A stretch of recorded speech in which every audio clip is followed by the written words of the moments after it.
और धन की लालची थी, उसने विचार किया मौका बड़ा सुंदर है, आ गई सारी समस्या बहन ने बता दिया। छोटी बहन ने कहा एक काम कर, तू ढोंग कर ले, पंडित जी भोले भाले तो वही है, क्या जानेंगे, हमारा 8वां बेटा गर्भ में है, हम अपना बेटा तुमको दे देंगे। धुंधुली ने कहा यह बात ठीक रही, सौदा तय हो गया। अब पंडित जी को पढ़ा दिया, बोले पंडित जी हमने फल को खा लिया, बड़ा फायदा कर रहा है। प्रेम से बोलो राधे राधे, जोर से बोलिए राधे राधे। पंडित जी बहुत फायदा हो रहा है।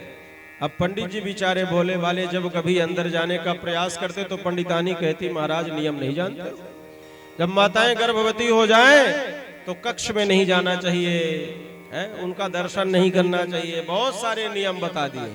अब पंडित जी बोले हमारे शास्त्रों में तो लिखा ही नहीं है, अब भगवान जाने कौन सा नियम है। कोई बात नहीं है, यदि तुम्हारी यही इच्छा है तो ठीक है, हम नहीं जाएंगे। तो पंडित जी दरवाजे पर आराम से भगवान का माला लेकर भजन करते हैं, प्रभु आपकी बड़ी कृपा है, इस फल का बड़ा प्रभाव है। अब धीरे धीरे जब 8 महीने बीत गए, 8वां महीना लगा तो धुंधुली ने कहा महाराज अब हमारा पेट भारी हो गया है, अब हम काम करने में सक्षम नहीं है। तो पंडित जी ने कहा फिर एक काम करो, तेरी ननद को बुला देते हैं। तो ध्यान देना, यहाँ पर माताओं के लिए बड़ी सुंदर बात। अरे धुंधुली ने कहा आप नहीं जानते, वो जो मेरी ननद है ना वो बड़ी 1 नंबर की चोर है, हम तो पड़े रहेंगे बिस्तर पर, सारा धन सफलाई कर देगी। प्रेम से बोलो राधे राधे। इसलिए ऐसी ननद को नहीं, फिर किसको बुलाएं? बोले बुलाना है तो अपनी बहन को नहीं, मेरी बहन को बुला दो। प्रेम से बोलो राधे राधे। अब तो उसमें 2 कारण था, एक बच्चा भी चाहिए, दूसरा अपनापन भी होता है। और माताओं को जितना भरोसा अपनी बहन में होता है उतना भरोसा ननद में नहीं होता, जबकि ननद फालतू में बदनाम है।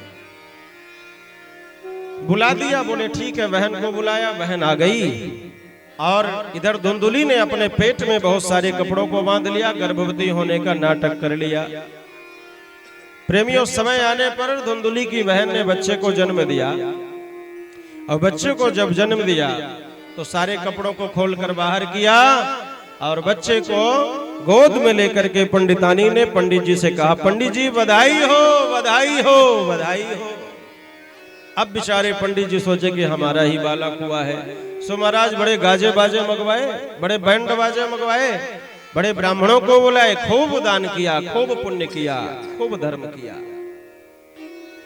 अब पंडित जी क्या जाने किधर किसका बेटा है, ये कौन है, खूब पुण्य किया। और प्रेमियों जानते हैं वो फल का क्या हुआ, यह भी जरा विचार करिए।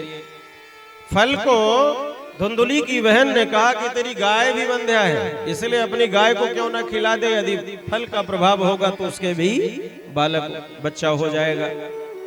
सो प्रेमियों इधर तो खूब बैंड बाजे बजे, खूब बधाई बजाई गई, खूब बढ़िया नाचा गाया गया। और संत जन कहते हैं समय आने पर कियत काले न तौ जातौ। ठीक 3 महीने बाद उस गौ माता ने भी सुंदर बच्चे को जन्म दिया, जिस गौ माता को फल खिलाया गया। संत के द्वारा प्रदत्त उस फल को गौ माता ने खाया तो सुंदर गौ माता ने सर्वांग सुंदरम दिव्यम निर्मलम निर्मलम कनक प्रभम।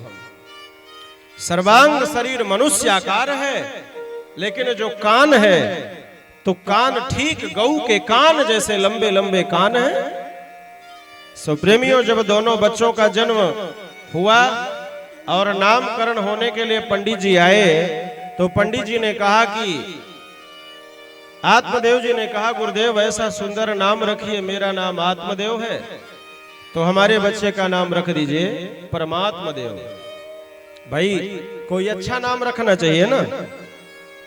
तब तक अंदर से धुंधुली दौड़ती हुई आ गई। धुंधुली कहती है नहीं, 9 महीने हमने इसको अपने पेट में पाला है, इसलिए नाम आपके संबंधित नहीं होगा, नाम हमारे जैसा ही होगा। अरे भाई जिसकी जैसी माँ वह उसकी वैसे बेटा होते। सो धुंधुली ने कहा कि मेरा नाम धुंधुली है तो इसका नाम भी धुंधकारी होगा। जो धुंधुम करोति इति धुंधकारी, जो हरदम धुंधुम करे, धुंधला रहे, दूसरे को परेशान करे, हर पल पाप ही करे उसका नाम धुंधकारी है। बोलवा के बिहारी लाल की जय हो। हरदम धुंधलापन जिसके मन में बना रहे ऐसा धुंधकारी और गोकर्ण दोनों पुत्र हुए। गैया ने जिस बच्चे को जन्म दिया था सर्वांग शरीर मनुष्याकार कर्ण गौ की तरह, इसलिए उनका नाम गोकर्ण रखा गया। बोलिए गोकर्ण जी महाराज की। संत जन कहते हैं समय आने पर कियत काले न तौ जातो तरुणो तनया बुभो। और गोकर्ण पंडितो ज्ञानी धुंधकारी महाखलः। समय बीतने पर एक विख्यात हुआ, दूसरा कुख्यात हुआ, है ना। जो संत के द्वारा प्रसाद गोकर्ण जी है वो बड़े ब्राह्मण भक्त है, नित्य प्रति पूजा पाठ करते हैं। और जो धुंधकारी है ना, यह धुंधकारी बड़ा दुष्ट है। अपने मित्रों के साथ खेलने जाता तो किसी के पैर को पकड़कर कुएं में डाल देता, किसी को बावड़ी में डाल देता, किसी को 4 थप्पड़ लगा देता है? यही उसका रोज का काम था। और आज भी घर घर धुंधकारी पैदा है। भगवत कृपा से आपके चांदपुर में तो विशेष प्रभु की कृपा है, लेकिन आजकल देखो ना, पिताजी ने बच्चे को जन्म दिया, थोड़ा सा बड़ा हुआ, रोज शिकायत आती है, आपके बेटे ने मेरे बेटे को मार दिया, आपके बेटे ने ऐसा गलत काम किया, आपके बेटे ने मेरे घर में चोरी करी। जो बच्चा ऐसा उटपटांग होता है समझ लेना वही धुंधकारी का कर्म कर रहा है। इसलिए हमें धुंधकारी नहीं बनना है, हमें गोकर्ण जैसा पुत्र प्राप्त करना है। लेकिन प्रेमियों वो कब प्राप्त होगा? ऐसे सरल रूप से प्राप्त नहीं होता है। गोकर्ण रूपी पुत्र प्राप्त करने के लिए संतों का संग करना पड़ेगा, तब ऐसा सुंदर पुत्र प्राप्त होगा। प्रेम से बोलिए राधे राधे। प्रेमियों, धीरे धीरे इस धुंधकारी ने इतना पाप किया कि दुनिया को हिला के रख दिया। एक दिन पंडित जी रोने लगे और पंडित जी रोते हुए फिर मरने के लिए चल पड़े। ऐसे बेटे से तो अच्छा है कि मर जाना बढ़िया है। सो आज पंडित जी फिर मरने के लिए चल पड़े। और जब मरने के लिए चल पड़े भैया, रात को तब गोकर्ण जी आए और गोकर्ण जी ने पिताजी को समझाना प्रयास किया। और गोकर्ण जी कहते हैं, पिताजी बड़ा सुंदर उपदेश है। देहेस्तिमांस रुधिरे भीमतिं त्यजत्वं जाया सुतादिषु सदा ममतां विमुंच। ए पिताजी, ये सभी के लिए सुंदर उपदेश है। गोकर्ण जी कहते हैं, हे पिताजी, देहेस्तिमांस रुधिरे, इस शरीर से ममता को छोड़ करके भीमतिं त्यजत्वं जाया सुतादिषु सदा ममतां विमुंच, अपने पत्नी से, अपने परिवार से, सभी से माया को दूर करके केवल एक मन में विचार रखिए। पश्यानिशं जगदिदं क्षणभंग निष्ठम वैराग्य राग रसिको भाव भक्ति निष्ठा। एक ही मन में भावना करिए, पश्यानिशं जगदिदं क्षणभंग निष्ठम। ये संसार क्षणभंगुर है। कभी कहता है क्षणभंगुर जीवन की कलिका, कल प्रात को जान खिली न खिली, और मलयाचल की सुचि शीतल मंद, सुगंध समीर चली न चली। कलिकाल कुठार लिए फिरता, तन नम्र है चोट झिली न झिली। इसीलिए संत जन कहते हैं, रट ले हरि नाम हरि रसना। हरि रसना, हरि जिव्या, भगवान के नाम को रट ले, तन नम्र है चोट झिली न झिली। फिर अंत समय में मिली न मिली, इसलिए राम नाम का उच्चारण करना चाहिए। संत जन कहते हैं, इस शरीर में ममता नहीं होनी चाहिए। ये शरीर तो पंच भौतिक शरीर है, छूट जाता है। क्षिति जल पावक गगन शबीरा, क्षितिज जल पावक गगन समीरा। गाइए क्षितिज जल पावक गगन समीरा। क्षितिज जल पावक गगन समीरा। पंच रचित है अधम शरीरा। पंच रचित है अधम शरीरा। क्षितिज जल पावक गगन समीरा। क्षितिज जल पावक गगन समीरा। गगन समीरा। इसलिए ये पंच भौतिक शरीर है भैया, ये किसी का साथ नहीं देता है ना। ये 2 दिन की जिंदगी सभी को मिली है। गोकर्ण जी समझाते हैं ये 2 दिन की जिंदगी में क्या करना चाहिए। बोले राम नाम का भजन करना चाहिए, कुछ अच्छा करना चाहिए। लेकिन हम आप क्या करते हैं, अरे बोले भाई किसने देखा ये शरीर दोबारा मिलेगा कि नहीं, जितनी मर्जी उतना खूब खान पान सुख भोग कर लो, यही जीवन का सर्वस्व तत्व है। लेकिन आज गोकर्ण जी कहते हैं नहीं पिताजी, ये शरीर की बड़ी दुर्गति है। शरीर कैसा है? संत जन कहते हैं शरीर पर बार बार विचार करने से शरीर से जो आसक्ति होती है, जो मोह होता है, वह छूट जाता है। एक बात निवेदन करूं आपसे, बंधन का कारण एक है जिसका नाम आसक्ति है, जिसे ममता कहते हैं। अपने पुत्र के प्रति, अपने पत्नी के प्रति इतनी ममता होती है, इतना मोह होता है कि व्यक्ति उसको छोड़ नहीं पाता है। गांव में घर में जब बहू आ जाती है, हर एक दादाजी को चिंता होती है हमारी बहू आ जाए। और घर में बहू आ गई, बढ़िया, बड़ा आनंद आया, खूब सुख मिला। और बहू के जब बेटे हो गए, बहू थोड़ा सा कुछ दिन आए हुए हो गया, और ससुर जी की आदत थोड़ा ज्यादा बोलने की है, तो बहू ने डांट फटकार लगा दिया, ससुर जी को क्रोध आ गया। और घर में छोटा सा पुतवा है, उसको बहुत प्यार करते हैं दादाजी। एक दिन ऐसा समय आया जो बहू ने कुछ उल्टी सीधी बात कर दिया, दादाजी को वैराग्य हो गए, चले जाएंगे, साधु बन जाएंगे, अयोध्या चले जाएंगे। तो बहू ने कहा अरे चले जाओ तब तो तुम्हारा कल्याण हो जाएगा। कहते हो जाते हो थोड़ी है। लेकिन अब ताव में आकर के दादाजी कहे चलिए जा रहे हैं, अभी तुरंत चले जा रहे हैं। अपना झोला ओला तैयार किए, कपड़ा उपड़ा रखे, पहुंच गए भागलपुर स्टेशन, है ना। जनरल टिकट कटा लिया, अयोध्या की फरक्का गाड़ी तैयार है। और आज मैं निवेदन कर रहा हूं, जिनको अयोध्या चलना है, फरक्का हमारे साथ 20 तारीख को चल देना। प्रेम से बोलो राधे राधे। हैं?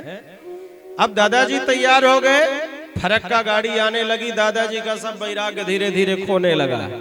दादाजी का मन अपनों को ही समझाना शुरू कर दिया, अरे भाई अपने ही तो गाली देते हैं, अपने ही तो डांटते हैं, किसी और ने थोड़ी डांटा है, मेरी बहू ने डांटा है। यही समस्या है। कोई और डांट दे तो पता नहीं क्या से क्या कर देंगे, पर अपनी बहू डांटने को क्या 2-4 छड़ी लगा भी दे तो कोई टेंशन नहीं है, फिर भी ममता नहीं जाती है। ये इतनी बड़ी ममता है। तो जानते हैं ट्रेन आने का समय हो गया, टिकट कट गया। अब बाबूजी का मन अपने आप को समझाने लगा, अरे भाई चलो हम तो चल जाएंगे, लेकिन वो जो हमारा पुतवा है हमारे बिना खाता नहीं है, दूध नहीं पीता है, कौन उसको प्यार करेगा, कौन उसको खिलाएगा। तो दादाजी का सब क्रोध शांत हो गया और टिकट को वहीं 4 टुकड़े में फाड़ के फेंका और फिर से रात को 10 बजे पहुंच गए चांदपुर, है ना। प्रेम से बोलो राधे राधे। और रात में 11 बजे दरवाजा खटखटाए, बहू दरवाजा खोलो। बहू ने कहा बन गए साधु, बन गए बाबा।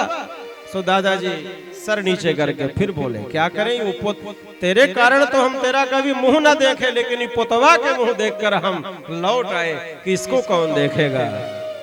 अरे विचार करो, कौन अपना है, कोई अपना नहीं है। शास्त्र कहते हैं अस्ति स्तब्धम स्नायुबद्धम मांस शोणित लेपितम।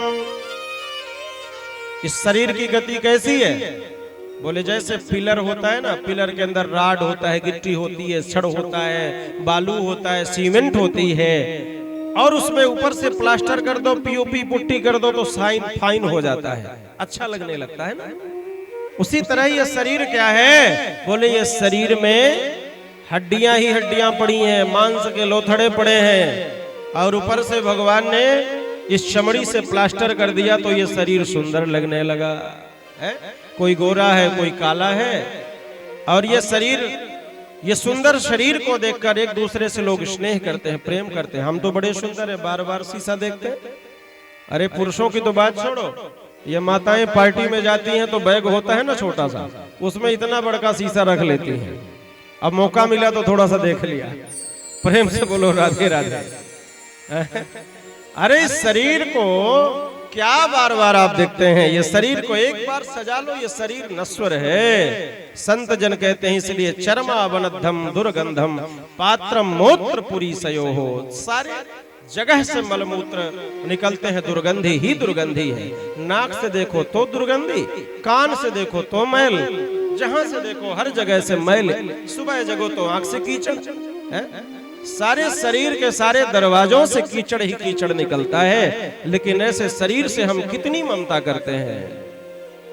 गोकर्ण जी समझाते हैं, कहते हैं पिताजी इसलिए 2 दिन की जिंदगानी, ये पल भर की जिंदगी में भगवान की भक्ति करो, भगवान का भजन करो।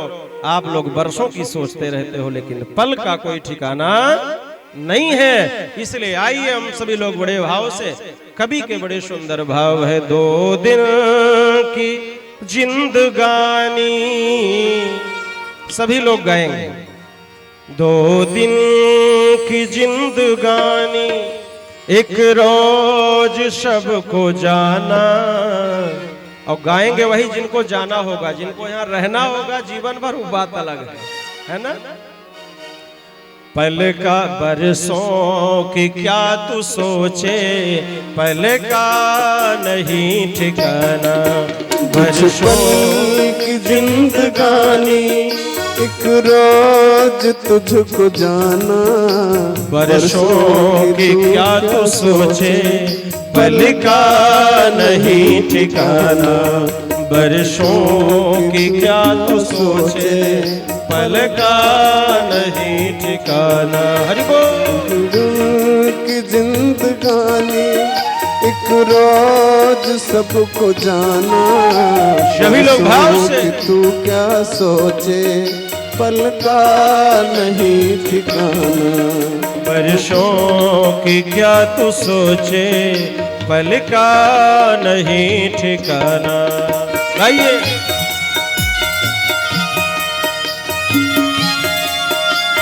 हरि बोल।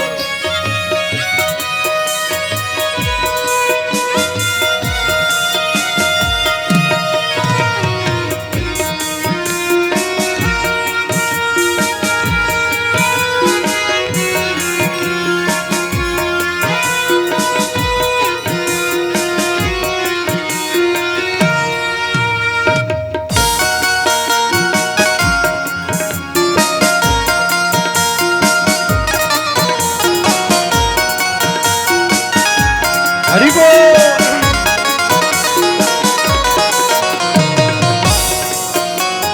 हरि बोल।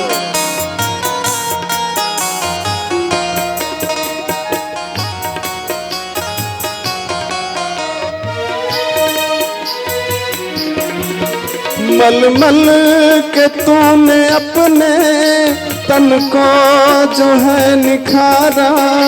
इत्रों की खुशबुओं से महके शरीर सारा।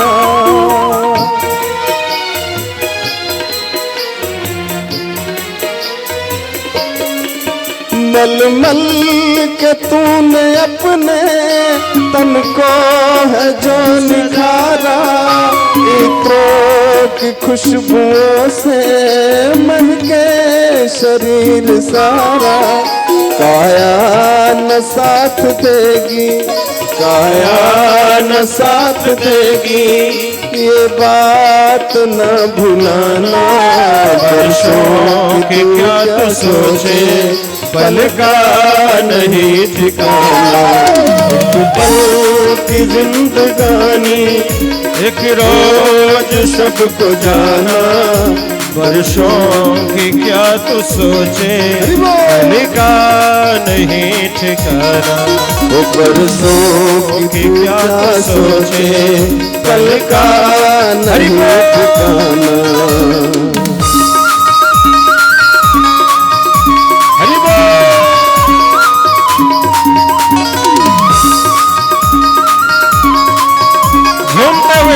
भाव से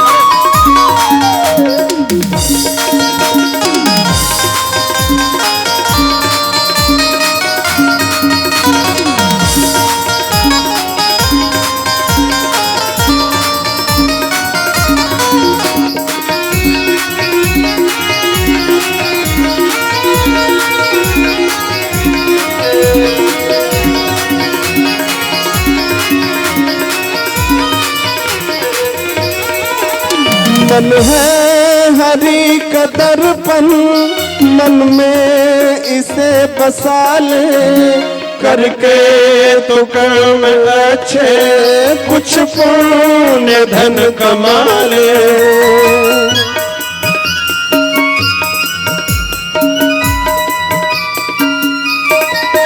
मन है हरि का दर्पण, मन में इसे बसा ले, करके तू कर्म अच्छे, कुछ पुण्य धन कमा ले।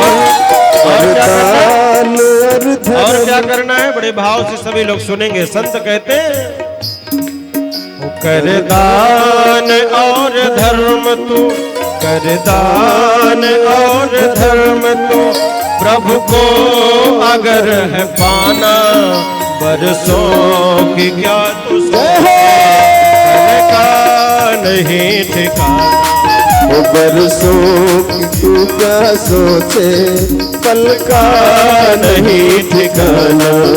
दो दिन की जिंदगानी गाइए, रोज सबको जाना, बरसों की तू क्या सोचे, पल का नहीं ठिकाना।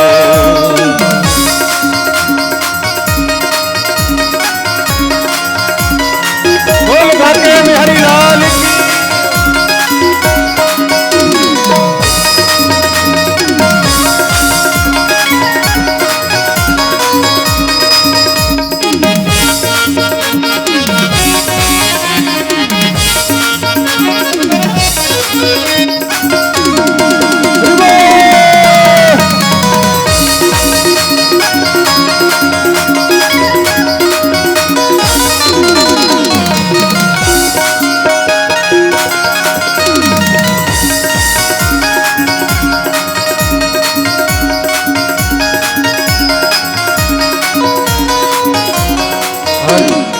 भक्त कहता है आएगी वो घड़ी जब कोई न साथ होगा, कर्मों का तेरे सारे वर्षों हिसाब होगा।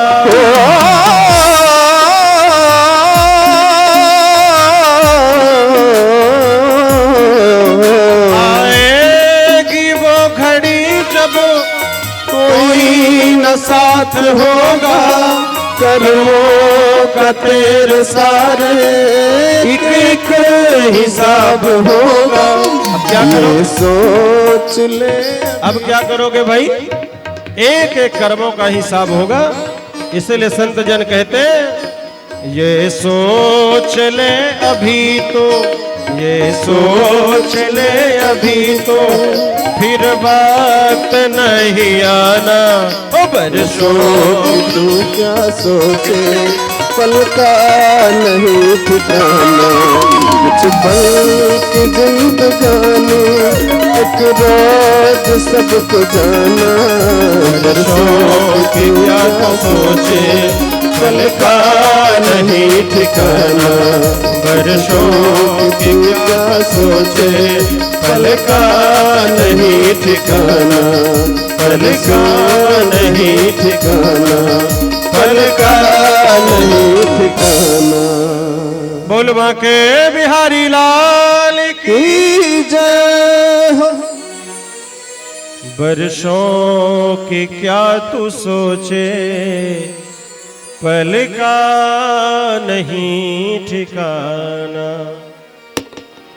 इसलिए हम वर्षों की सोचते रहते हैं, जवानों की सोचते रहते हैं आगे क्या करेंगे, पर कल हम फला काम करेंगे, पर कल किसी ने देखा ही नहीं। कल किसी ने देखा है? अरे भाई सभी लोग कहते हैं आज नहीं कल करेंगे, पर कल तो किसी ने देखा ही नहीं। जो आज है, सोने के बाद जब सुबह हुआ तो वो फिर आज हो गया, कल तो किसी ने देखा ही नहीं, है ना? इसीलिए तो कबीर जी कहते हैं, आज करे सो काल करे सो आज कर, आज करे सो अब, और पल में प्रलय होएगी बहुरी करेगा कब। इसलिए जब विचार आ जाए, जब जागो तभी सवेरा। मेरे प्रेमियों, ये बड़ा प्रेरणादायक भजन है। लोग वर्षों की सोचते रहते हैं, पर समय बीत जाता है, कुछ कर नहीं पाते। अद्भुत ज्ञान दिया महाराज गोकर्ण जी ने अपने पिताजी को। पिताजी को ज्ञान हो गया, पिताजी सीधे चले गए जंगल की तरफ, और श्रीमद् भागवत महापुराण के 10वें स्कंद के पाठ करते करते उनकी मुक्ति हो गई। भगवान के चरणों में उनका मोक्ष हुआ, मुक्ति हो गई। मेरे प्रेमियों, इधर घर में धुंधकारी बचा और उसकी मां धुंधुली बची। सो प्रेमियों, धुंधकारी ने अपनी मां धुंधुली को परेशान करना शुरू किया। सो आज धुंधकारी के अत्याचार से उसकी मां परेशान होकर वो भी रात में अंधकोप में जाकर कूद के अपने प्राणों का परित्याग कर दिया। सो प्रेमियों, धुंधली मर गई, धुंधकारी अकेला बचा। सो इसने 5 वैश्याओं को, कुलटाओं को लाकर घर में रख लिया, और घर में रख लिया। बस जो वो कहती वही करता रहता। जिस वस्तु का डिमांड कर देती, चोरी करके लाता, चमारी करके लाता, लेकिन लाकर संतुष्ट करता था। और जिस दिन नहीं लाता था तो वो कहती थी, भाई हम तो चले जाएंगे, नहीं तो फला वस्तु लाओ। डर के मारे बेचारा चोरी करके लाता। एक दिन बहुत धन का डिमांड किया। धुंधकारी ने एक बड़े राजा के राज्य में चोरी किया, बहुत सारा धन लाया। उन सारे धनों को देखकर इन 5 कुलटाओं ने विचार किया, यदि राजा पकड़ लिया तो ये तो मारा जाएगा, साथ में हम सब भी पकड़े जाएंगे। सो आज इन्होंने 5 ने विचार करके जानते हैं क्या किया। अर्धरात्रि में धुंधकारी को खटिया में बांध दिया, रस्सियों से चारों तरफ हाथ पैर बांध करके, और मार देना चाहा। लेकिन शास्त्र कहते हैं कि जो पापी व्यक्ति होता है उसके प्राण जल्दी नहीं छूटते हैं, ये शास्त्र कहता है। और आज हम आपको पहचान बता दे रहे हैं, पुण्यात्मा और पापात्मा की पहचान क्या है। मेरे प्रेमियों, पुण्यात्मा वही है जिसके प्राण सहज छूट जाए। भजन करते करते, सोते सोते, दान करते करते, पुण्य करते करते, यात्रा में जाते जाते यदि प्राण छूट जाए तो समझ लेना ये अवश्य ही पुण्यात्मा है। प्रेम से बोलो राधे राधे। ध्यान से सुनिए, बड़ी सुंदर बात, मेरी आपकी नजर इधर होनी चाहिए। पुण्यात्मा कौन? बोले धर्म करते करते जिसका प्राण छूट जाए। एक हमारी अयोध्या में तो बड़ी सुंदर कहावत कहते हैं, पाते पाते जब छूटे शरीरा, तब जानो मिली है सिया रघुवीरा। प्रेम से बोलो राधे राधे। ये जीवन ऐसे नहीं है कि इस जीवन को खा पी के समाप्त कर दो, नहीं, ये शरीर भगवान की भक्ति के लिए मिला है। बड़े भाग मानुष तन पावा। सो प्रेमियों, पापात्मा कौन है? जो सालों सालों चारपाई में पड़े हैं, मलमूत्र त्याग हो रहा है। समझ लेना निश्चित रूप से पूर्व जन्म का ये कोई न कोई पाप है जो इस जन्म में निकल रहा है? सो प्रेमियों, धुंधकारी को बहुत मारने का प्रयास किया, लेकिन जब ये नहीं मरा तो ठंडी के महीने में बड़े आग के अंगार को लगाया लकड़े में, और अंगार के जलते हुए अंगारों को धुंधकारी के मुंह में ठूसने लगी 5 कुलटाएं मिलकर, लेकिन तब भी उसके प्राण नहीं छूट रहे। क्या किया जाए? बोले बहुत प्रयास करने पर धुंधकारी के प्राण छूटे। इन्होंने क्या किया? बोले धुंधकारी को घर के आंगन में गड्ढा खोद के गाड़ दिया, मिट्टी से पाट दिया, गोबर से लीप दिया, और आधी रात कोई सारी संपदा को बंटवारा करके चली गई। सुबह हुआ, लोगों ने धुंधकारी को नहीं देखा, विचार किया कहीं चला गया होगा खाने कमाने, है? इधर गोकर्ण जी को पता चला कि मेरे भाई कहाँ है, कैसे है, पता लगाते हुए पुनः गांव में पधारे। जब गांव में विश्राम किए अपने कुटिया में, तो अर्धरात्रि के समय कभी घोड़ा, कभी हाथी, कभी कुछ न कुछ बनकर आके डराता गोकर्ण जी को। गोकर्ण जी ने कहा, भाई तुम कौन हो? बोलने की क्षमता प्रेत में नहीं होती है, सो उसने बोल तो कुछ नहीं पाया। गोकर्ण जी ने गायत्री मंत्र पढ़कर जल छोड़ा तो प्रकट हो गया। उसने कहा भैया हम भ्राता त्वदीयोऽस्मि धुंधकारीति नामतः स्वकीयेनैव दोषेण ब्रह्मत्वं नाशितं मया। भैया हम कोई भूत नहीं, हम कोई और नहीं, हम तो आपके भाई हैं, हमारा नाम धुंधकारी है। अच्छा तेरा नाम धुंधकारी है? बोले हाँ। गोकर्ण जी कहते हैं जब मैंने सुना कि तू धुंधकारी मर गया है तो हम तेरे नाम से गया में जाकर के पिंडदान श्राद्ध कर दिए। और शास्त्रों की महिमा ऐसी है कि गया में पिंडदान करने से कैसा भी प्रेत हो मुक्त हो जाता है। आपके यहाँ भी है कि नहीं?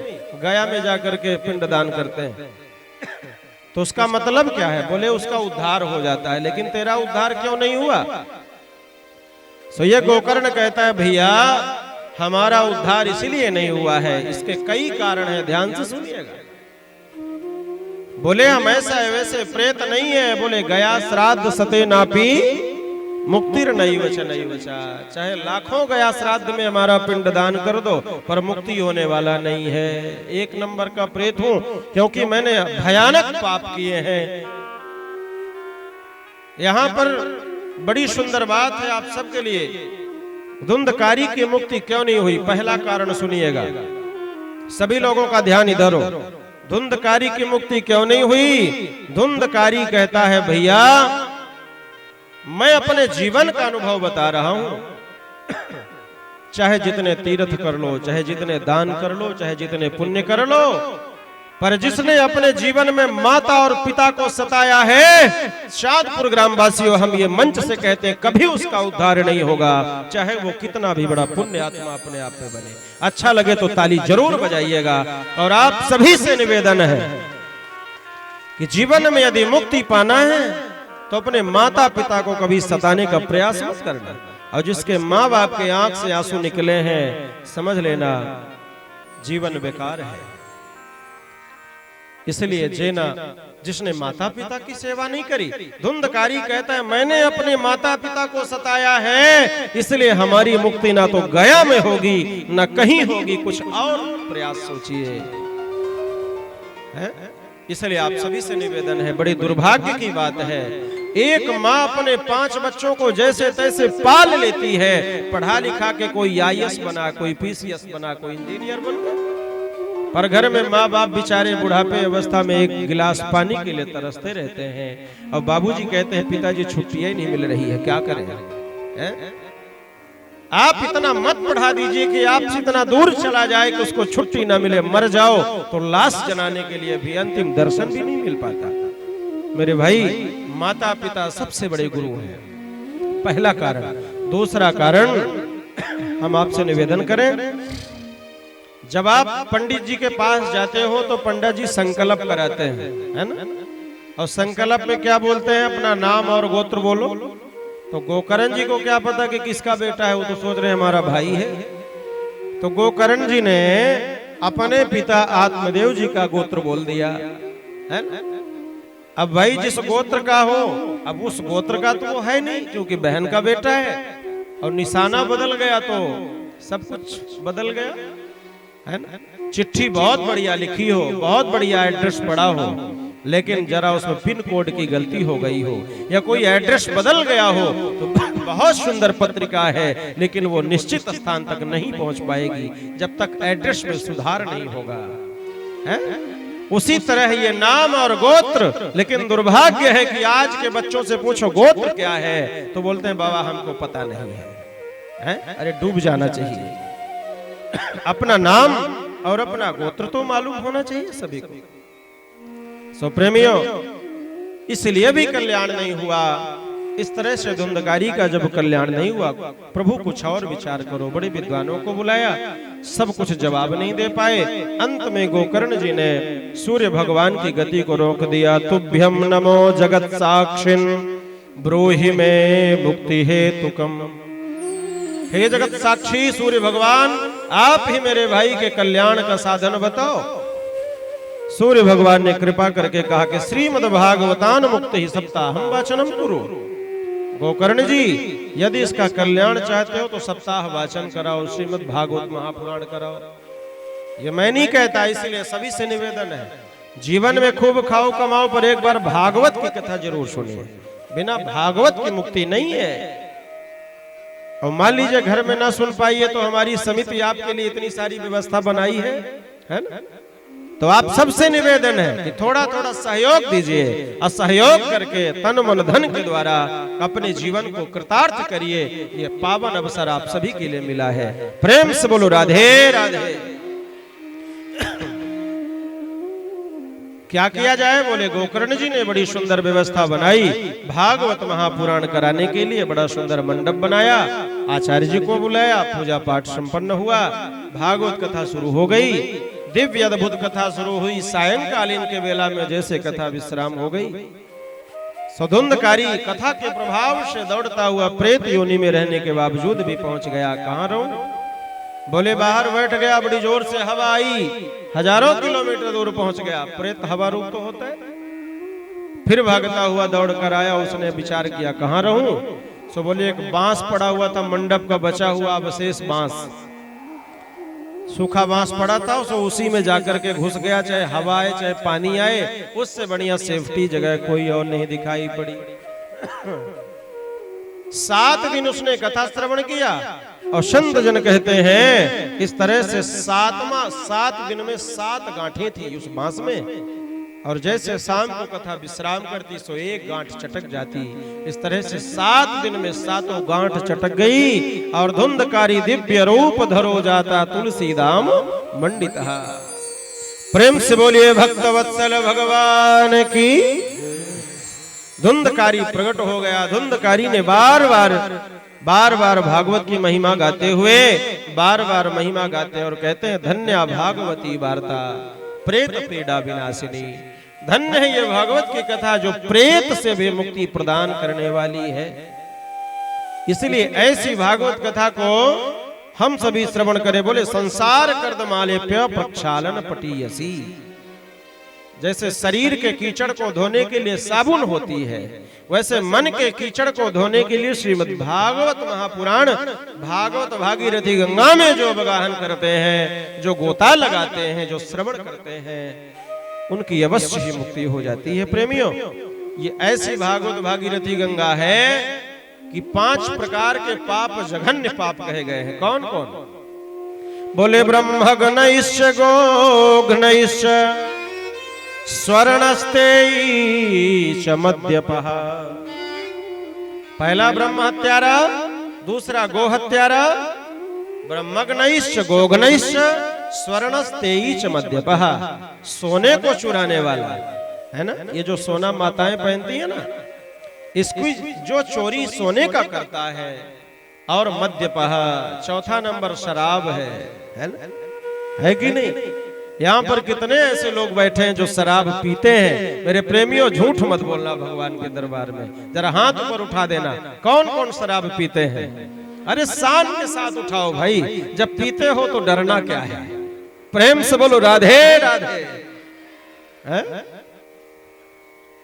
अरे बताइए, हम तो जिसको कभी सोचे नहीं ऐसे व्यक्ति का हाथ उठ गया। लेकिन आप सभी से निवेदन है, नहीं गलत बात है, हम आपसे निवेदन करेंगे, मद्यपा जहां शराब का पान होता है वहां पर कलिकाल का वास होता है। इसकी कथा हम आपको सुनाएंगे, इसलिए निवेदन है, नहीं शराब नहीं पिया जाता। ये 5 पापों में एक महापाप है जो शराब पान करते हैं। तो कौन कौन? बोले ब्रह्मग्नैश्च गोघ्नैश्च स्वर्णस्ते च मद्यपः। और 4 हो गए ना। और इन 4 का संग करने वाला महापापी होता है। शराब पियो चाहे ना पियो, लेकिन साथ में चलो तो शराबी न है। चोर के साथ चलोगे तो चोर ही माने जाओगे, महाराज के साथ चलोगे तो महाराजा कहे जाओगे, अब बेईमान के साथ चलोगे तो बेईमान ही कहे जाओगे। इसलिए हमारे शास्त्र कहते हैं भद्रम करणे भी शृणुयाम देवाः भद्रम पश्येमाक्षभिर्य जत्राः। अच्छे लोगों का संग करिए जिससे अच्छा नाम हो, है ना? ऐसे 5 प्रकार के पापों का प्रायश्चित कभी नहीं होता है। शास्त्र कहते हैं चाहे जितनी गंगा नहा लो, शराब पीने के बाद भी आप मुक्त नहीं हो पाओगे। यदि मुक्त होना चाहते हो तो एक उपाय है। क्या उपाय है? बोले श्रीमद् भागवतान मुक्ति ही। एक बार भागवत की कथा जरूर सुनिए, इसलिए आप सभी से निवेदन है ना। अब आप लोग कहोगे महाराज फ्री हो गए, अब तो 7 दिन कथा सुन लेंगे सारा पाप नष्ट हो गए। बोले नहीं, आज के बाद संकल्प करेंगे आप सभी लोग, नहीं ये भागवत कराने का मतलब हम सुधरे, हम सुधरेंगे समाज सुधरेगा, है ना। ये नारा होना चाहिए, हम सुधरेंगे समाज सुधरेगा। इसलिए सभी हमारे जितने शान के साथ भाइयों ने हाथ उठाए हैं, हम सभी से निवेदन करेंगे, फिर एक बार हाथ उठाएंगे और क्या बोलेंगे? आज के बाद शराब नहीं पिएंगे। उठाइए हाथ एक बार, और झूठ बोलोगे तो तुम जानना तुम्हारा काम जाने। प्रेम से बोलो राधे राधे, है ना। इसलिए आप सभी से निवेदन है, पीना है तो राम नाम रूपी शराब पीजिए। अरे ये शराब झूठे देसी शराब पीने से क्या लाभ है? इसलिए पीना है तो राम नाम रूपी शराब पीजिए, भगवान के नाम का शराब पीजिए, कल्याण हो जाए। तो प्रेमियों, धुंधकारी का कल्याण हुआ मतलब क्या है? बोले मरने के बाद भी धुंधकारी को कथा सुनाया तो कल्याण हो गया, है ना। इसलिए आप भी भागवत की कथा एक बार जीवन में जरूर सुनिए। प्रेमियों, इस तरह से धुंधकारी का कल्याण हुआ। अंतिम अध्याय में भागवत के नियम को बताया गया। इस कथा को कब करना चाहिए, कब सुनना चाहिए, क्या नियम, क्या विधान। संत जन कहते हैं ये भागवत 2 प्रकार से कराई जाती है, एक निष्काम, दूसरा सकाम। निष्काम भावना सामूहिक होती है, सकाम अनुष्ठान संकल्पित होता है किसी व्यक्ति विशेष के लिए। सो बोले यदि निष्काम भाव से करना है तो दिना नाम नियमो नास्ति, कोई दिन का कोई नियम नहीं है। पांचक परिवा कभी शुरू कर दो, कोई टेंशन नहीं है ना। यदि अनुष्ठान करना है तो भाई महीना देखना पड़ेगा, सुंदर महीना हो, माघ महीना हो, कार्तिक महीना हो, श्रावण महीना हो, सुंदर पवित्र मास हो, सुंदर तिथि हो, सुंदर दिन हो, नक्षत्र हो, और समय से इसको शुरू करना चाहिए। अच्छा महाराज, इसमें खर्चा कितना करना चाहिए? ये भी लिखा है कितना खर्च होना चाहिए। संत जन कहते हैं विवाहे यादृशम वित्तम तादृशम परिकल्पये। कितना खर्चा होगा?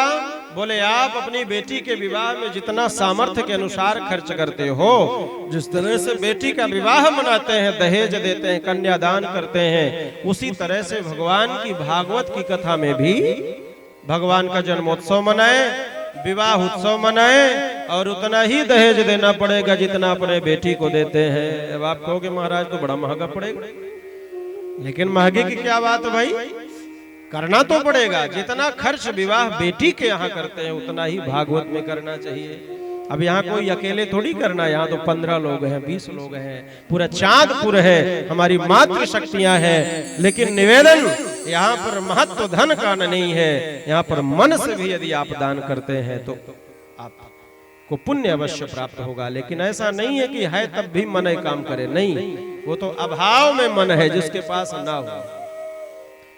इतना खर्च करना चाहिए। बोले भगवान की कथा को बड़े भाव से अपने कुटुंब के साथ सुनना चाहिए। सुंदर मुहूर्त में सुंदर व्यास को बुलाएं, सुख रूप में देखें व्यास जी को। जो आपके कथाकार हैं वो कौन हो? ब्राह्मण हो, वैष्णव हो, विरक्त है इंद्रियार्थेषु, विरक्त हो, ब्राह्मण हो।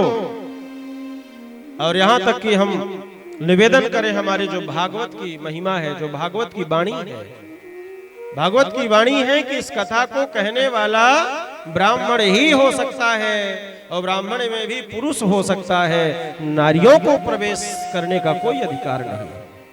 इस भागवत को व्यास पीठ पर बैठकर भगवान की कथा को गाने का, अनुष्ठान करने का कोई अधिकार नहीं है। लेकिन दुर्भाग्य है आज का कलयुग कि आजकल लोग नियम को ना देखते हुए और अपने मनमाने तरीके से कथा कराते हैं।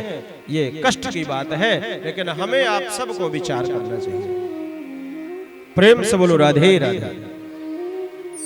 तो प्रेमियों, इस कथा को बड़े सुंदर बड़े भाव से करें।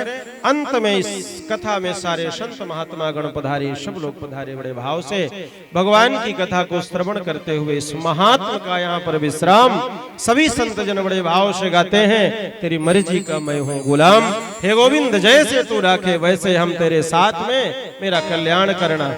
आइए हम सभी लोग बड़े भाव से एक भजन को गाते हुए इसके बाद हम सभी लोग इस कथा में पुनः प्रवेश लेंगे। बोल बाके बिहारी लाल की। एक निवेदन और है, जिसने यहाँ पर किया शर्म उसके फूटे। क्या हुआ? जिसने किया शर्म उसके फूटे। अब आप बोलो, हम तो नहीं बोल सकते, लेकिन भगवान के दरबार में नाचने गाने का शर्म नहीं होना चाहिए। आइए हम सभी झूमते हुए क्या गाएंगे? ओ तेरी मर्जी का मैं हूँ गुलाम, ओ तेरी मर्जी का, ओ तेरी मर्जी का मैं हूँ गुलाम।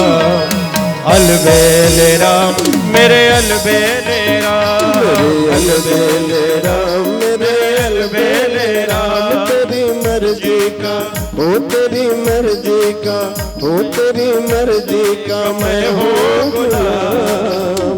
मेरे अलबेले राम मेरे अलबेले राम, अलबेले राम मेरे अलबेले राम। हरि बोल।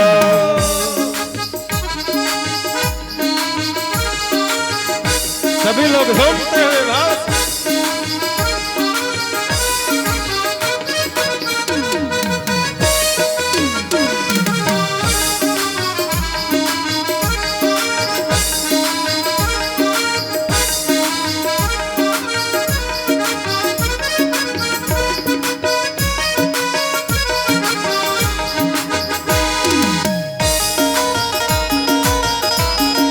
सभी लोग झूमते हुए भाव से गाए।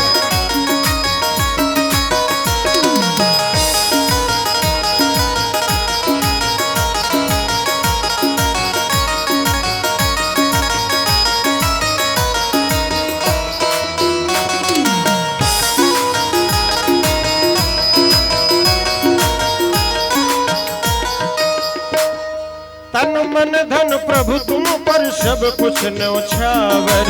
तन मन धन प्रभु तुम पर सब कुछ न्योछावर। तन मन धन प्रभु तुम पर सब कुछ न्योछावर। तन मन धन प्रभु तुम पर सब कुछ न्योछावर। और संत जन कहते, ठुकरा दो या प्रभु रखो मान, ठुकरा दो या प्रभु रखो मान।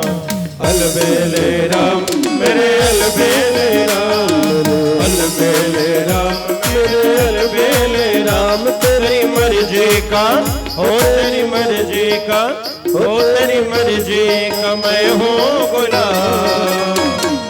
मेरे अलबेले राम, मेरे अलबेले राम, मेरे अलबेले राम। ऐसे आनंद नहीं आ रहा है। थोड़ा झूमते हुए, जिन माताओं से थोड़ा झूमना आता हो या हमारे भैया लोग, आप शुरू करिए तभी शुरू होंगे। खड़े हो जाइए सभी लोग भाव से। हरि बोल।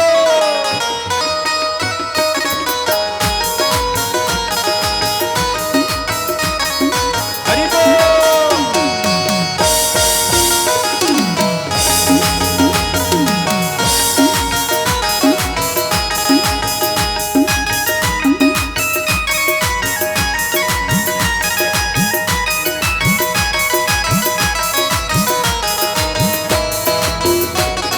हरि बोल।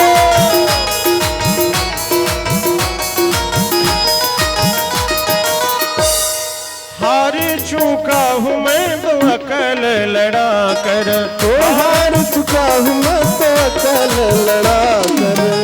हार चुका हूँ अपनी अकल लड़ा कर, हार चुका हूँ अपनी अकल लड़ा कर। थक भी चुका हूँ अपनी शक्ति लगा कर, थक भी चुका हूँ अपनी शक्ति लगा कर। और भक्त कहता है, अपना प्रभु जी संभालो इंतजाम, प्रभु जी संभालो इंतजाम। मेरे अलबेले राम मेरे अलबेले राम, मेरे अलबेले राम, मेरे अलबेले राम। तेरी मर्जी का, हो तेरी मर्जी का मैं हूँ गुलाम। मेरे अलबेले राम मेरे अलबेले राम, मेरे अलबेले राम मेरे अलबेले राम। हरि बोल।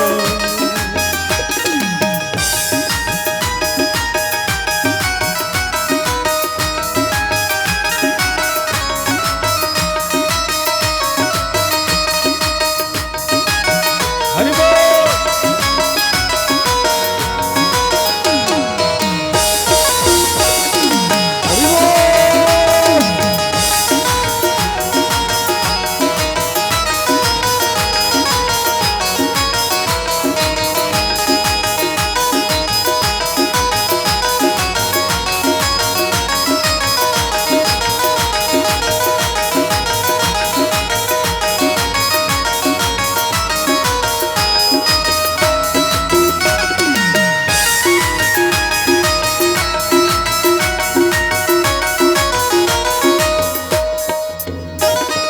मुझको बना लो प्रभु अपना पुजारी, तो मुझको बना लो प्रभु अपना पुजारी। निस दिन सेवा करूं मैं तो तुम्हारी, निस दिन सेवा करूं मैं तो तुम्हारी। और सबके मन में एक भाव होना चाहिए, क्या? करूं दर्शन मैं तेरा सुबह शाम, करूं दर्शन मैं तेरा सुबह शाम। और सभी के हाथ पर कौन? अलबेले राम मेरे अलबेले राम, अलबेले राम मेरे अलबेले राम। तेरी मर्जी का मैं हूँ गुलाम, मर्जी का मैं हूँ गुलाम। अलबेले राम मेरे अलबेले राम, अलबेले राम मेरे अलबेले राम। तेरी मर्जी का मैं हूँ अलबेले राम मेरे अलबेले राम, मेरे अलबेले राम मेरे अलबेले राम, मेरे अलबेले राम मेरे अलबेले राम। मेरे अलबेले राम मेरे अलबेले राम। बोलवा के बिहारी लाल की जय। अलबेले राम मेरे अलबेले राम, अलबेले राम मेरे अलबेले राम। सभी के मन में यही भाव होना चाहिए, तेरी मर्जी का मैं हूं गुलाम। है? राजी मेरी उसी में जिसमें तेरी मर्जी हो, जिसमें तेरी रजा हो। तेरी रजा में ही मेरी राजी है। ऐसा भाव जब हम सब के अंदर होगा तब वो परमात्मा हमें अवश्य कृपा करेगा, है ना? सभी लोग शांति बनाए, प्रेम से बैठ जाए और भाव से हम सभी पुनः इस भागीरथी गंगा में प्रवेश करें। तो प्रेमियों, इस तरह से बड़े सुंदर महात्म का वर्णन हुआ। श्रीमद् भागवत महापुराण में 18,000 श्लोकों की संगीता 12 स्कंद में हम सभी लोग प्रवेश लें। मंगलाचरण किया है बड़ा सुंदर। जन्माद्यस्य यतोऽन्वयादिरततश्चार्थे स्वभिज्ञः स्वराट् तेने ब्रह्महृदाय आदिकवये मुह्यन्ति यत्सूरयः तेजो वारिमृदां यथा विनिमयो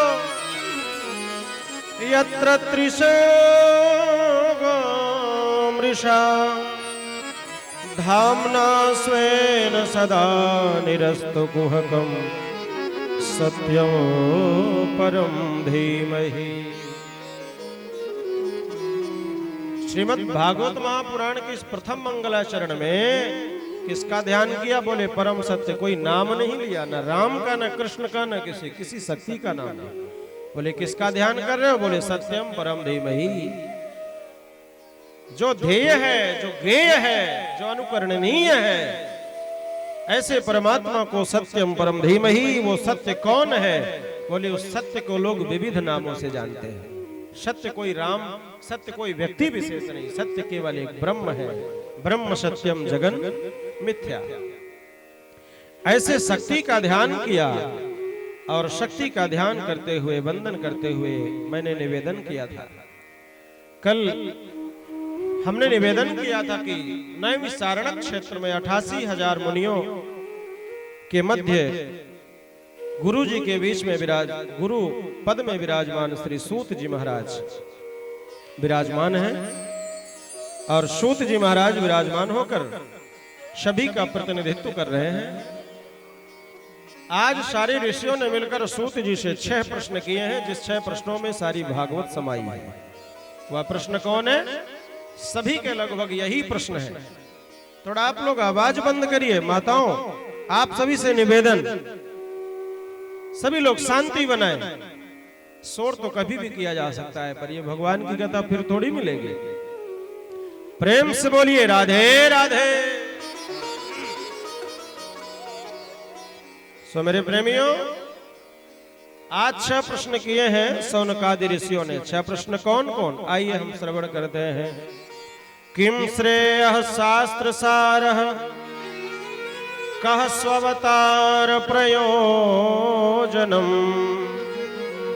किम कर्म केवतारस्य, धर्मः कं शरणं गतः।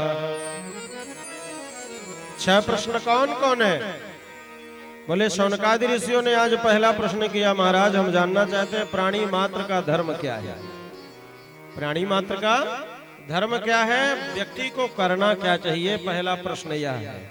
जैसे आपने जन्म लिया और जन्म लेने के बाद हमें करना क्या है, एक लक्ष्य तो होना चाहिए ना। आप अपने बच्चे को कॉलेज में डालते हो, डिग्री दिलाते हो, पढ़ाई कराते हो, तभी किसी एक व्यक्ति सब्जेक्ट पर आप पढ़ाते हो जिस पर आपका लक्ष्य होता है कि इंजीनियर बनाएंगे तो इंजीनियर वाला कोर्स होता है, डॉक्टर बनाएंगे तो डॉक्टर वाला कोर्स होता है। उसी तरह ये मनुष्य जीवन पाने के बाद हमें करना क्या चाहिए, क्या किसी ने कभी सोचा है? क्या मनुष्य जीवन का यही कर्तव्य है कि जन्म लो, पालन पोषण हो और खूब पढ़ो लिखो, खूब कमाओ और खूब खाओ, अंत में मर जाओ? क्या मात्र यही धर्म है? बोले नहीं। प्राणी मात्र का धर्म क्या है, कल्याण कैसा हो, पहला प्रश्न है। ये सार्वभौम प्रश्न है, कोई एक आदमी के लिए नहीं, क्योंकि संत है ना, वो सभी के लिए सोचते हैं। महाराज दूसरा प्रश्न यह है कि हमारे हिंदू धर्म में बहुत सारे शास्त्र हैं, बहुत पुराण हैं, बहुत ग्रंथ हैं। इतने पुराण हैं कि जीवन बीत जाएगा पढ़ते पढ़ते, पर समाप्त नहीं होगा, पूरा नहीं होगा। तो शास्त्र अनंत है, समय कम है, तो इन कम समय में सारे शास्त्रों का ज्ञान कैसे हो, इसका तत्व कैसे प्राप्त हो?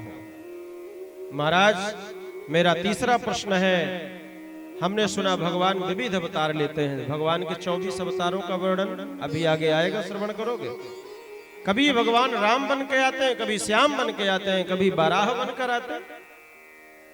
भगवान यदि सर्व समर्थ जगदीश्वर परमात्मा है तो भगवान को राम बनकर रावण को मारने का क्यों ऐसा प्रयास भगवान करते हैं? क्या बिना राम अवतार लिए नहीं मार सकते? फिर भगवान के अवतार लेने का प्रयोजन क्या है, वो अवतार क्यों लेते हैं? और महाराज मेरा चौथा प्रश्न, यदि भगवान अवतार लिए हैं तो कौन कौन से अवतार लिए हैं और कौन कौन से अवतार लेकर किनकी रक्षा किए हैं, यह मैं जानना चाहता हूं। और भगवान मेरा 5वां प्रश्न है, जीवन का परम लक्ष्य क्या है। अंत में 6वां प्रश्न शौनकादि ऋषियों ने किया है, गुरुदेव हम जानना चाहते हैं कि भगवान का अवतार शायद इसलिए होता है कि जब जब होई धर्म कै हानि, तो बाढ़ई असुर अधम अभिमानी, तब तब धरि प्रभु विविध शरीरा, हरहि कृपा निधि सज्जन पीरा। तो भगवान धर्म की रक्षा करने के लिए धर्म संस्थापना ना पाए संभवाम युगे युगे, ये भगवान की वाणी है। तो धर्म की रक्षा करके भगवान फिर जाते कहां है? धर्म किसकी शरण में जाता है? महाराज ये मेरे 6 प्रश्न है, इन सबको बताने की कृपा करें। बड़ा सार्वभौम प्रश्न किया है, शुकाचार्य जी को बड़ी प्रसन्न, सूत जी महाराज प्रसन्न हुए और सूत जी महाराज कहते हैं, ऋषियों आपका जो यह प्रश्न है बड़ा उत्तम प्रश्न है, लेकिन इन जवाबों को देने से पहले जरा अपने गुरुदेव भगवान का तो हम वंदन कर लें। तो सूत जी के गुरु जी कौन है? बोले यम प्रव्रजंत मनुपेत मपेत कृत्यम द्वैपायनो विरह कातर आजुहाव। कौन? बोले यम प्रव्रजंत मनुपेत मपेत कृत्यम। कौन है? बोले वो कोई और नहीं, वो पराशर नंदन व्यास जी के ही पुत्र श्री शुकाचार्य जी महाराज। वो कैसे हैं? बोले जन्म लेते ही नाड़क छेदन संस्कार भी नहीं हुआ और निकल चले अपने आंगन से। और पिता व्यास जी पुत्रेति तन्मय तया तरवोभिनेदुस, पुत्र पुत्र कहकर पुकारते हुए अपने पुत्र के प्राप्ति के लिए जंगल की ओर चलते चले जा रहे। बेटा रुक जा, लेकिन धन्य है शुकाचार्य जी, जंगल में पहुंच गए। और घोर जंगल में व्यास जी पुकारते हैं बेटा बेटा रुक जाओ। लेकिन जब जंगल में सुनसान होता है, जैसे प्लास्टर किए हुए कमरे में एक बार कोई शब्द बोलो तो आवाज इको आती है आवाज में, सो मानो उन वृक्षों ने भी व्यास जी को जवाब दिया। इन्होंने बेटा कहा तो उधर से 4 बार बेटे की प्रतिध्वनि सुनाई पड़ी। एक बार बेटे के जवाब 4 बार प्रतिध्वनि मिलती है। सो माने ये वृक्ष कहना चाहते हैं व्यास जी किसको बेटा कह रहे हो? ये संसार में कौन किसका बेटा है? इसलिए आपका बेटा ओटा नहीं है। आगे बढ़े तो एक सरोवर में कुछ नृत्यांगनाएं स्नान कर रही थी, अप्सराएं स्नान कर रही थी। शो महाराज जैसे व्यास जी को देखा तो सारी अप्सराएं निर्वस्त्र स्नान करती हुई सबने अपने अपने वस्त्र पहनना शुरू किया। व्यास जी को क्रोध आया। व्यास जी ने कहा क्यों मूर्खों, हमारा नवयुवक बच्चा निकल गया यहाँ से 12 वर्ष का, और तुम उसको देखकर तुमको शर्म नहीं आई, तुमको लज्जा नहीं आई, और मुझ 90 वर्ष की अवस्था को देखकर तुम शर्म कर रही हो। लेकिन धन्य है ये अप्सराओं ने जो दिव्य जवाब दिया। अप्सराओं ने कहा व्यास जी यही तो बात है, आप भले 90 वर्ष के हो और वो भले नवयुवक है, लेकिन आपका बेटा ऐसा है जिसे स्त्री और पुरुष का भान ही नहीं। किसे स्त्री कहते हैं और किसे पुरुष कहते हैं, जिसे इसका भेद ही नहीं है, जिसे ज्ञान ही नहीं है, उसे काम कैसे प्रभावित करेगा? उसे लज्जा कहां से आएगी? जैसे आपने सुना होगा चित्रकूट में अनुसुईया माता के यहाँ परीक्षा लेने के लिए त्रिदेव गए थे, तो माता अनुसुईया ने डाल दियो पालना, सो झूल रहे 3 देव बन करके लालना। तीनों देवों ने कहा कि माँ जब तू निर्वस्त्र होकर मुझे भिक्षा प्रदान करेगी तभी हम स्वीकार करेंगे। लेकिन धन्य है अनुसुईया मैया ने कहा ये मेरे सतीत्व का प्रभाव है। और अनुसुईया ने पति का नाम लेकर जल छोड़ा तो सारे देवता बड़े बड़े सब 6-6 महीने के बच्चे बन गए। प्रेम से बोलो राधे राधे। अब आप कहोगे महाराज हम कोनो अनुसुईया से कम थोड़ी है। अरे भाई यहाँ तो सभी, और मेरा विश्वास भी है, आप लोग भी जाकर प्रैक्टिकल कर लेना कल घर में, है ना? अपने अपने पति का नाम लेकर जल छोड़ देना, जिसके ऊपर छोड़ दोगी वही बच्चा हो जाएगा, छोटा सा हो जाएगा। लेकिन भैया ये सब की बात नहीं है, ये वही नारी कर शक्ति है। रामचरितमानस में बाबा कहते हैं एक ही धर्म एक व्रत नेमा, एक ही धर्म एक व्रत नेमा, एक ही धर्म एक व्रत नेमा, एक ही धर्म एक व्रत नेमा। एक ही धर्म है, एक ही नियम है, एक ही व्रत है। क्या? काय वचन मन पति पद प्रेमा, काय वचन मन गाइए पद प्रेमा। श्री राम जय राम, सभी लोग गाइए जय राम, श्री राम जय राम जय जय राम। एक ही धर्म एक व्रत नेमा, काय वचन मन पति पद प्रेम।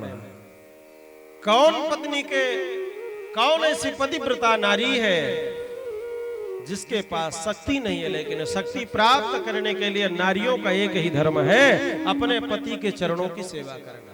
स्वप्न में भी पर पुरुष का दर्शन नहीं करना, वही पतिव्रता नारी है ना? अब आजकल तो बड़ी समस्या, थोड़ा सा दोनों में झगड़ा हुआ तो माता जी कहती हैं हमारा करम्बा फूटा तो जो तुम्हारे साथ विवाह हो गया है। ऐसा नहीं होना चाहिए।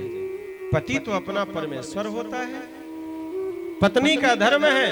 पति की यदि इच्छा चाय पीने की है तो मांगना नहीं पड़े, रुख को, उनके मन को पढ़ लेना चाहिए और चाय ले जाकर दे देना चाहिए। लेकिन अब तो कहोगे भैया बड़ी विडंबना है, मांगे मांगे तो मिलता नहीं है। जिस दिन माताएं व्रत रहती हैं तो व्रत के दिन बात करो, पूछो इनसे। स्वामी जी ड्यूटी जाते हैं, टिफिन ले जाना होता है, माताएं व्रत रहती हैं, चाहे 13 हो, चाहे सोमवार हो, चाहे मंगलवार हो। और जिनके साथ घटना घटती होगी तुम्हारे भाई लोग थोड़ा सा जानते ही होंगे। ड्यूटी जाना होता है, अरे भाग्यवान जल्दी से टिफिन बना दो, जाना। अरे आपको पता नहीं है आज हम व्रत हैं, आज हम भूखे हैं, शाम को आओ तो चाय बनाने को कह दो। अरे भाई आपको पता नहीं है हम सारे दिन भूखे हैं, आपको दया नहीं आती है, बना नहीं सकते हो। तो स्वामी जी चाय बनाए तो अपना पिए और उनको भी पिलाए, तब तो ठीक है। और यदि ऐसा नहीं हुआ तब तो फिर झगड़ा ही होना है। प्रेम से बोलो राधे राधे। लेकिन वो यहाँ की बात नहीं है मेरी माताओं, वो तो कहीं और की बात है। आपके यहाँ तो सब सुशील हैं, सब अपनी पति प्रिया है।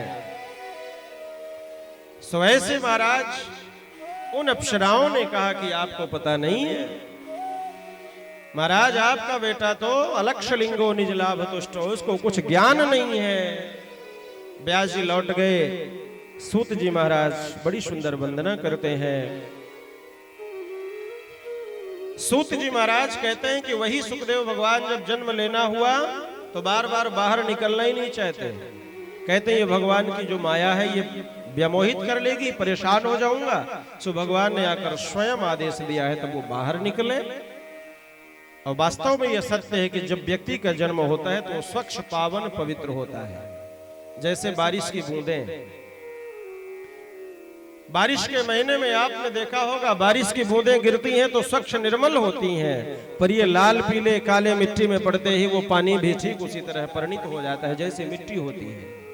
बाबा कहते भूमि परत भा ढाबर पानी, भूमि परत भा ढाबर पानी, जिम जीवहि माँ या लपटानी, जिम जीवहि माया लपटानी, भूमि परत भा, भूमि परत भा, भूमि परत भा।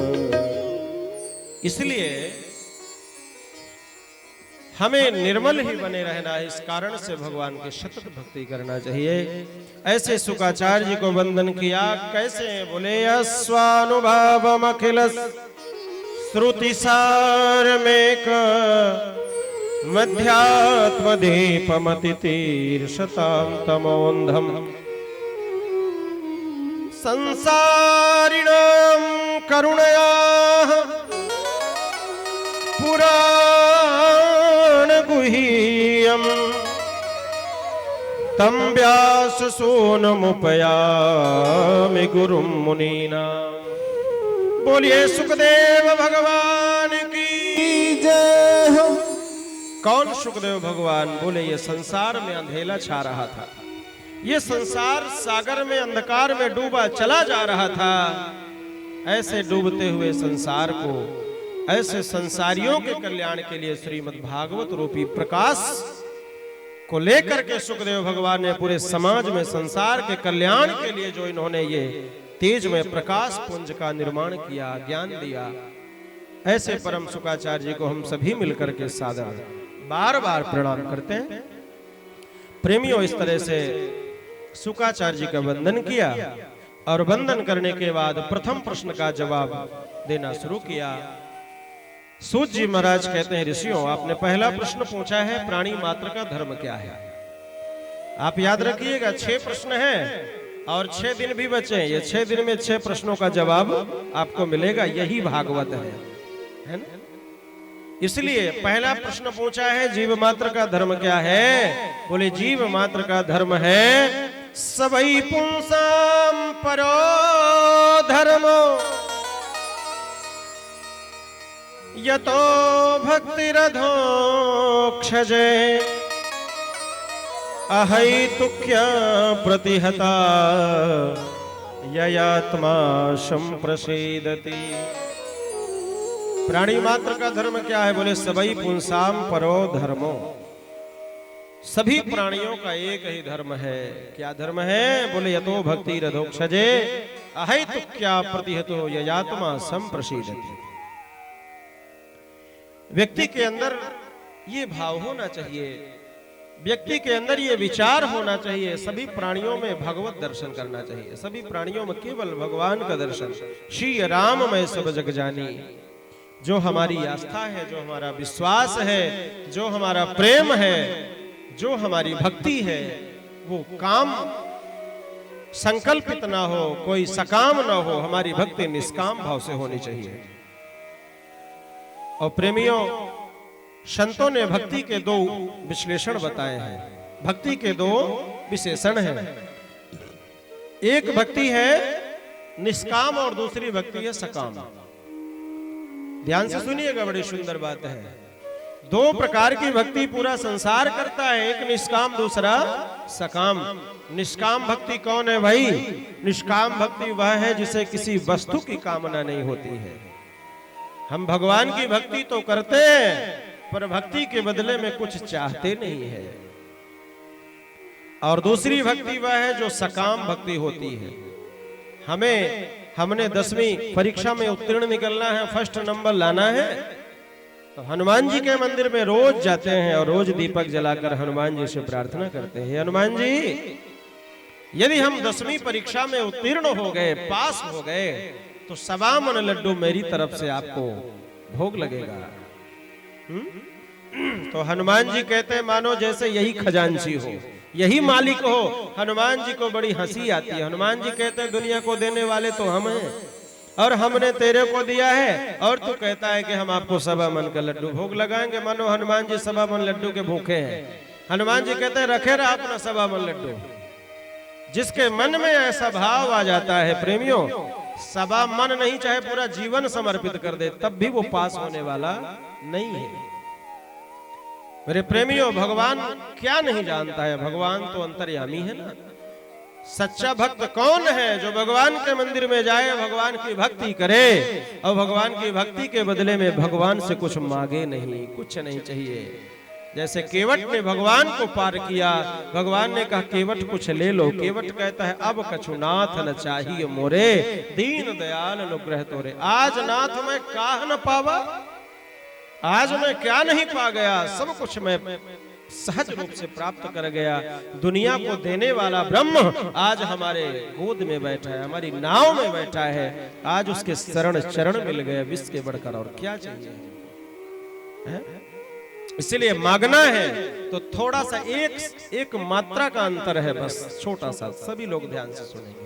भगवान से नहीं मांगना है, भगवान को मांगना है। से की जगह को लगा दीजिए, आपका कल्याण हो जाएगा।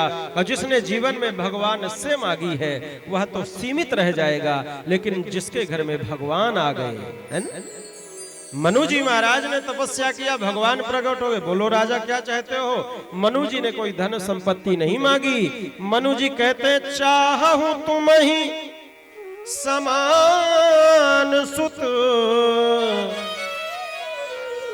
हे प्रभु मैं आपके समान बेटा चाहता हूं। तो प्रभु ने कहा आप सरिसम कहां खोजन जाई, मेरे समान कोई और कहां हो सकता है, इसलिए मैं ही तुम्हारे घर में पुत्र बन करके आऊंगा और तुम्हें पुत्र सुख प्राप्त करूंगा। प्रेम से बोलो राधे राधे। सभी लोग समझ गए ना। भगवान से नहीं मांगना है, भगवान को मांगना है। वरना एक भक्त भगवान से कहता है भगवान मैं यदि आपसे मांगू तो कभी मुझे देना मत, मैं अगर आपसे कभी कुछ मांगू तो मुझे देना मत, वरना मैं प्रेमी नहीं मजदूर बन जाऊंगा मैं। इसलिए हमको मजदूर नहीं, जैसे बनिया को आप अन्न देते हो तो पैसा देता है, तो भगवान की भक्ति करते हो तो फल मिलता है, तो आप भक्त थोड़ी है, आप तो व्यापारी बन गए, है ना। इसलिए आप व्यापारी नहीं, आप भगवान के भक्त बनिए। बड़ी सुंदर बात है। एक भगवान के परम भक्त हुए राका और बांका, जो भगवान के परम भक्त, ये भक्तमाल की कथा है। ये दोनों पति पत्नी जंगल में जाकर के लकड़ी काटते और लकड़ी काट करके बाजार में बेचते और जो धन मिल जाता उसी से अपना परिवार चलाते। सो प्रेमियों, एक दिन नारद जी को बड़ी दया आई। नारद जी ने भगवान से कहा कि हे प्रभु, ये आपके जो भक्त हैं जीवन भर ये तपस्या करते रहते हैं, इनका जीवन अंतिम समय में आ गया, लेकिन इनका यही करते करते जीवन बीत गया, आपने कभी कृपा नहीं किया। तो प्रेमियों, भगवान कहते हैं कि नारद जी, हमने इनको देना तो बहुत चाहा, लेकिन इन्होंने स्वीकार नहीं किया, ये लेना ही नहीं चाहते हैं। नारद जी कहते हैं आप दोगे तो लेना कौन नहीं चाहेगा। इसलिए भगवान कहते हैं चलो नारद, हम तुमको दिखा देते हैं, सामने प्रैक्टिकल करते हैं। सो भगवान नारद जी को साथ में ले जाकर कहे, बोले नारद जी आप देखते रहना मेरी लीला क्या है। सो प्रेमियों, आज भगवान ने कृपा करके जंगल में जो जाते थे, कुल्हाड़ियों से लकड़ी को काटते थे, सुखाते थे, तब बेचते थे। सो आज भगवान ने अपनी माया से रात में ही सारी लकड़ियों को काट करके सुखाकर गट्ठर बांधकर तैयार कर दिया कि हमारे भक्त को मेहनत नहीं करना पड़ेगा। सो प्रेमियों, जानते हैं सुबह ये दोनों राका और बांका गए, जब ये जंगल में देखे कि सारी लकड़ियां कटी हुई, फटी हुई, गट्ठर बनी हुई, सूखी हुई पड़ी हैं, सो धन्य है। विचार करिए, इनके विचार का आचरण हम सभी को करना चाहिए। इन्होंने कहा हमें आज लगता है कि हमसे पहले कोई लकड़हारा आया और उसने लकड़ी को काट कर बांध कर रख गया होगा, चाय पानी पी के आएगा तब बेचने जाएगा, यदि हम किसी और की लकड़ी को बेचेंगे तो यह हमें अपराध लगेगा। धन्य है राका और बांका। उन्होंने कहा ये मैं नहीं कर सकता हूँ। अपनी पत्नी राका से बोला नहीं, चलो आज हम सभी दोनों मिलकर भगवान की भक्ति करेंगे। आज भगवान की इच्छा है कि बस व्रत रहकर भगवान की सेवा करो। धन्य है राका और बांका, दोनों चल पड़े। नारद जी से भगवान ने कहा देख लिया। नारद जी कहते हैं भगवान, यदि इन्होंने जंगल से कुछ लिया नहीं तो इनको मार्ग में कुछ फेंक दो तो मिल जाए, तो ये अपना यापन कर लेंगे। बोले हाँ चलो वह भी कर देते हैं। सो महाराज भगवान बड़े दयालु हैं। भगवान ने हीरे मोती की पोटली बनाई और हीरे मोती की पोटली बना करके जिस मार्ग से निकल रहे थे राका और बांका, आगे आगे पति देव, पीछे पीछे पत्नी है। तो महाराज बीच रास्ते में जैसे पोटली को फेंक दिया, सो आगे आगे चलते हुए महाराज राका ने जब देखा, उनके मन में विचार आया, हो सकता है किसी पथिक का ये सोने का पोटली गिर गया हो और बेचारा घूमता होगा, परेशान होता होगा। सो उन्होंने क्या किया, बोले किसी दूसरे का पड़ा हुआ सामान हमें नहीं उठाना चाहिए। ऐसा विचार करके राका ने सोचा मैं तो नहीं उठाऊंगा, मुझे तो वैराग्य है, लेकिन कहीं ऐसा ना हो कि हमारी पत्नी के मन में कुभाव आ जाए, कहीं लोभ आ जाए, कहीं लालच आ जाए। तो जानते हो राका ने क्या किया, बोले उस पोटली में धूल ला करके अपने दोनों हाथों से, हथेलियों से पोटली में धूल डालना शुरू कर दिया। मिट्टी से ढकना चाहा कि मेरी पत्नी की नजर न कहीं लग जाए, कहीं लोभ ना आ जाए। धन्य है इनका विचार, आप सभी इनका अनुसरण करें। पीछे पीछे पत्नी आई, पत्नी सब देख रही थी। बांका कहती है स्वामी जी विचार करो, कितना श्रेष्ठ विचार है। पति देव के नजर में तो सोना है, लेकिन पत्नी के नजर में सोना भी मिट्टी है और मिट्टी तो मिट्टी ही है। पत्नी कहती है काहे मिट्टी में मिट्टी धूल छोड़ रहे हो, ये तो दोनों ही मेरी नजरों में मिट्टी है। कृतार्थ हो गए स्वामी जी। उन्होंने कहा धन्य है मेरी पत्नी जो मेरे से भी श्रेष्ठ इसका विचार है। दोनों दृश्य देख रहे थे। भगवान नारद जी से कहते देख लिया नारद, अब मैं कैसे इन भक्तों को मैं कुछ दूं जो मेरे परम प्रिय भक्त होते हैं। वो दीयमानम न गृह्णन्ति बिना मत सेवनम जनाः। मैं कितना भी उनको देना चाहूं पर वो स्वीकार नहीं करना चाहते हैं जो मेरे भक्त होते हैं। इसलिए उत्तम कोटि का भक्त कौन है, जो श्रेष्ठ क्वालिटी का भक्त वही जो भगवान की भक्ति करे पर कुछ मांगे ना। भरत जी कहते हैं अर्थ न धर्म न काम रुचि गति न चहो निर्वाण जन्म जन्म सिय राम जी पद यह वरदान नया। कुछ नहीं चाहिए स्वामी, अब हमें किसी चीज की जरूरत नहीं है। तो सच्चा भक्त कौन है? बोले जो भगवान की भक्ति करे, भगवान की भक्ति के बदले में कुछ मांगे ना। इसका नाम है निष्काम भक्ति। और सकाम भक्ति वह है जो भगवान से कामना करके मांगते हैं। और एक निवेदन और करें, अरे भाई मैंने कल भी कहा था, मांगो उससे जो दुनिया को देता है। माना कि मैंने आपसे कहा भाई हमें इतना पैसा चाहिए, 10 रुपए या 20 रुपए या 1 लाख रुपए चाहिए, आपसे जितना मांगू आप दे देंगे। पर हो सकता है हम आपको अपने घर बुला लें, आप मेरी परिस्थितियों को देखकर हमारे विचार से कहीं ज्यादा आप बनाकर मुझे घर दे दो, मकान दे दो। है कि नहीं संभव? अरे भाई किसी विधायक से मांगने जाओगे, मेरा घर टूट गया है, 10,000 रुपए चाहिए, और मान लीजिए वो विधायक जी को आपने घर बुला लिया, तो विधायक जी तो सब देख रहे हैं, उन्होंने कहा यार इसका घर टूटा है, चाहे उसमें 5 लाख रुपए लगे, तब भी वो 5 लाख रुपए लगाकर घर तैयार करके आपको दे देंगे। देंगे कि नहीं? आपने मांगा तो 10,000 ही मिले, लेकिन वो आ गए तो 5 लाख मिल गए हैं। सेम स्थिति भगवान की है। भगवान से जितना मांगोगे उतना ही मिलेगा। और भगवान को बुला लेंगे तो जब भगवान आपके घर में आ जाएगा तो भगवान आपको सब कुछ दे देगा, जितना आपने कभी सोचा नहीं होगा। प्रेम से बोलो राधे राधे। सो प्रेमियों, इस तरह से भगवान की भक्ति हमारी निष्काम होनी चाहिए, सकाम नहीं होनी चाहिए। कैसी भक्ति हो? निष्काम भक्ति होनी चाहिए, कोई कामना नहीं हो। इस तरह से प्रेमियों बड़े भाव से वर्णन करते हैं, कहते हैं निष्काम भक्ति करना चाहिए। और जो निष्काम भक्ति करता है उसे गोविंद की कृपा प्राप्त होती है। जैसे मीरा जी ने भगवान की भक्ति करी, लेकिन मीरा ने जब से भगवान को पाया, जब से भगवान को देखा, भगवान को अपने नारद जी के द्वारा श्रवण किया कीर्ति को, मीरा ने गोविंद को ही अपना सब कुछ मान लिया, अपना हृदय दे दिया, अपना मन दे दिया। भले मीरा का विवाह तय हो गया राणा जी के साथ, लेकिन मीरा ने तो अपनी माता पिता से कह दिया मेरे तो गिरधर गोपाल दूसरो ना कोई, है ना? उसने कह दिया मेरे तो गिरधर गोपाल दूसरो ना कोई, जाके सिर मोर मुकुट मेरो पति सोई। आइए एक पंक्ति में हम सभी मीरा जी की पंक्ति को दोहराते हैं। मेरे तो गिरधर गोपाल दूसरो न कोई, मेरे तो गिरधर गोपाल दूसरो न कोई, मेरे तो गिरधर गोपाल दूसरो न कोई, मेरे तो गिरधर गोपाल। सभी लोग मीरा जी के साथ इन पंक्तियों को दोहराएंगे।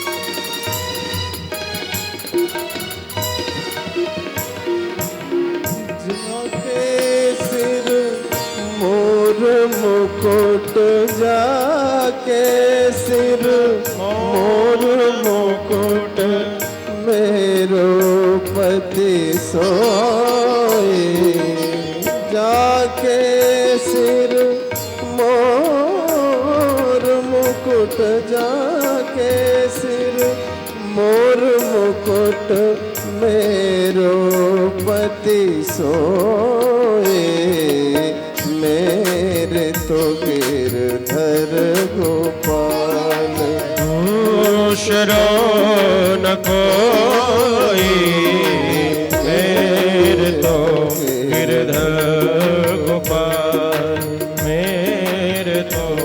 हरि बोल। सभी लोग भाव से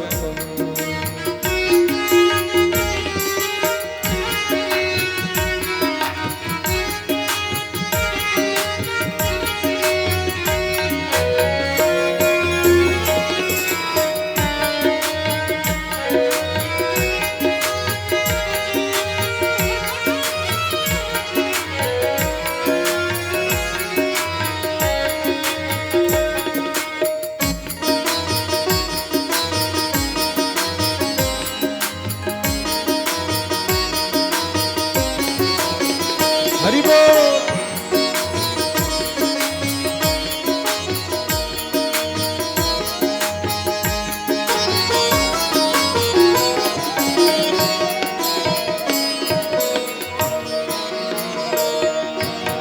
छाड़ दई कुल के कान, छाड़ दई कुल के कान, छाड़ दई कुल के कान, छाड़ दई कुल के कान, कहा करे सोए मेरे तो गिरधर गोपाल, शरो न कोई मेरे तो गिरधर गोपाल, शरो न कोई। हरि बोल।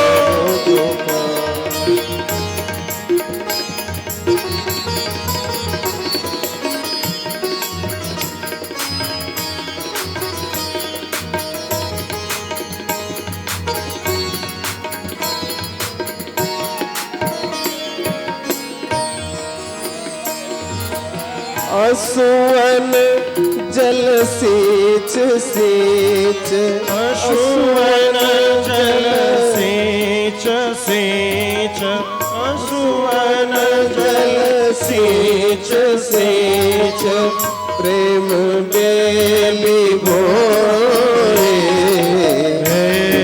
गाइए सभी लोग भाव से। धर गोपाल, दोष रो न कोई मेरे तो गिरधर गोपाल, मेरे तो गिरधर गोपाल, मेरे तो गिरधर गोपाल।